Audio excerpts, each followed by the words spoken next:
साथियों नमस्कार।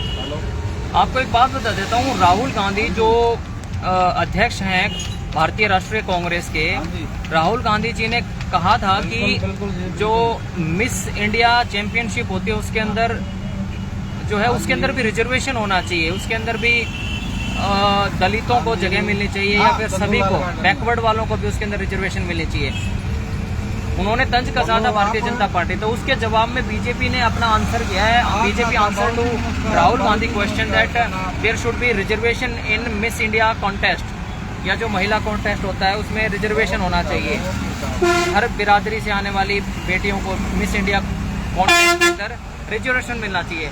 तो उसमें भारतीय जनता पार्टी ने आंसर किया राहुल गांधी को कि उन्होंने 14 बैकवर्ड क्लास के लोगों को, 13 दलित्स को और 8 महिलाओं को सीट देने का काम किया है। यानी जो अभी ये जो इलेक्शन हो रहे हैं, आम चुनाव हो रहे हैं, इन जनरल इलेक्शन में 14 candidates are from backward class, 13 are from Dalits यानी schedule caste and 8 womens will be the उम्मीदवार फ्रॉम भारतीय जनता पार्टी। इन्होंने ये फैसला लिया है और ये 14 बैकवर्ड और 13 दलित और 8 महिलाओं को टिकटें दे करके उन्होंने एक तरह से जवाब दिया है जो मिस इंडिया कॉन्टेस्ट के अंदर रिजर्वेशन की बात राहुल गांधी ने करी थी।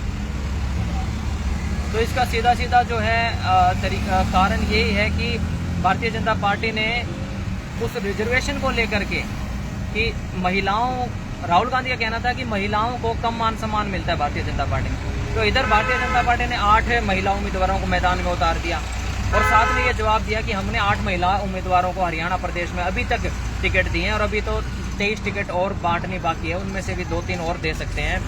तो कांग्रेस कितने उम्मीदवारों को, महिला उम्मीदवारों को टिकट देगी या कितने दलितों को देगी, कितना बैकवर्ड से आने वालों को देगी, ये सवाल उठाया है। अरे चाल भिन्न है। और इनमें से आपको पता होगा कि किन किन हलकों से टिकटें दी गई हैं बैकवर्ड क्लास के लोगों को। इनफैक्ट भारतीय जनता पार्टी के अंदर तो मुख्यमंत्री भी बैकवर्ड क्लास से आते हैं, जो सैनी हैं वो पिछड़ा वर्ग से आते हैं, उनको मुख्यमंत्री बना रखा है। तो ये कहीं ना कहीं जातीय समीकरण साधने का पूरा प्रयास है भारतीय जनता पार्टी का। और साथ में अब ये चीजें कांग्रेस भी देख रही है, जिस प्रकार से भारतीय जनता पार्टी टिकटें दे रही है उसी हिसाब से कांग्रेस भी देगी, इसलिए टिकटें बांटने में भी कांग्रेस देरी कर रही है। ये इसी वजह से डिले हो रहा है, अदरवाइज तो नॉमिनेशन की कल से डेट शुरू हो चुकी है, लोगों ने भरना भी शुरू कर दिया है नॉमिनेशन। और अगर आज कल में टिकटें बढ़ जाती हैं, और आपको मैं बता दूं कांग्रेस के जितने भी टिकट मांगने वाले कार्यकर्ता हैं या पूर्व विधायक हैं वो सभी के सभी दिल्ली में डेरा डाले हुए हैं। दिल्ली के अंदर आला हाईकमान है जो गांधी परिवार है, वहाँ पर डेरा डाल रखा है। भूपेंद्र सिंह हुड्डा का जो सरकारी आवास है दिल्ली में, वहाँ डेरा डाला हुआ है।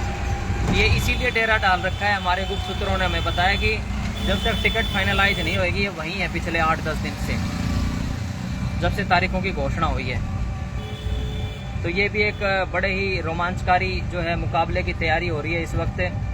और डिले इस बार इसलिए हो रहा है क्योंकि बहुत ज़्यादा प्रत्याशी इस बार इस लाइन में है, फहरिस्त में, और हर कोई चाहता है मुझे मेरे पसंदीदा चुनाव क्षेत्र से, विधानसभा क्षेत्र से जो है टिकट मिले, क्योंकि इस बार टिकटों की अदला बदली बहुत हुई है।